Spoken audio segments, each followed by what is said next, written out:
இந்த vintage look வந்து ஒரு சின்ன சின்ன மெமரீஸ் செரிஷ் பண்ணுறதுக்காக நான் எடுத்தேன்.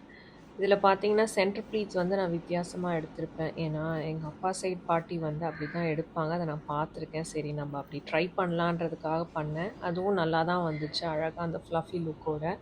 ஸோ, எனக்கு ரொம்ப புடிச்சிருந்தது. அடுத்து அம்மா சைட் பாட்டி பார்த்தீங்கன்னா, அவங்க கொஞ்சம் ரஃப்பா ப்ளீட்ஸ் எடுப்பாங்க. அதுவும் வந்து குட்டியான பல்லு வைப்பாங்க. அது கொஞ்சம் வித்தியாசமா இருக்கும். பட் அது வந்து சரி அதையும் நம்ம ட்ரை பண்ணுவோம்னு பண்ணேன். அதுவும் நல்லா தான் வந்துச்சு. அப்புறம் ஜுவல்ஸ் எல்லாம் பார்த்தீங்கன்னா, அம்மா சைடு பாட்டி வந்து அம்மாவுக்கு வந்து வெட்டிங் கிஃப்ட்டா குடுத்தது.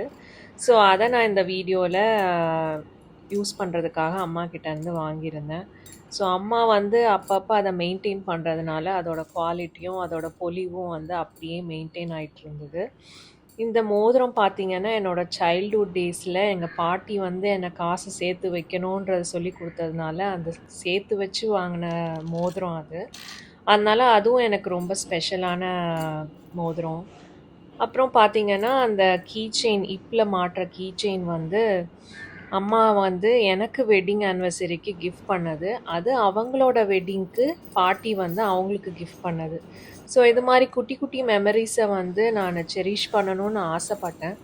அதுக்காக தான் இந்த வின்டேஜ் லுக்க நான் செஞ்சேன். ஸோ எனக்கு ரொம்ப புடிச்சிருந்தது இந்த லுக்கு. அதுக்கப்புறம் ரொம்ப ஸ்பெஷலானது வந்து இந்த ஒரு விஷயம். எனக்கு வந்து சின்ன வயசுல பாட்டி சொல்லியிருக்காங்க, இந்த மாரி பொட்ட வந்து புருவத்துக்கு நடுவுல வைக்காத, கொஞ்சம் மேல தூக்கி வையின்னு. அதையும் நான் சரி செஞ்சு பார்க்கலாம் எப்படி தான் இருக்குன்னு பார்த்தேன். நல்லா தான் இருந்தது. எனக்கு ரொம்ப புடிச்சிருந்தது. தேங்க் யூ ஃபார் வாட்சிங் திஸ் வீடியோ.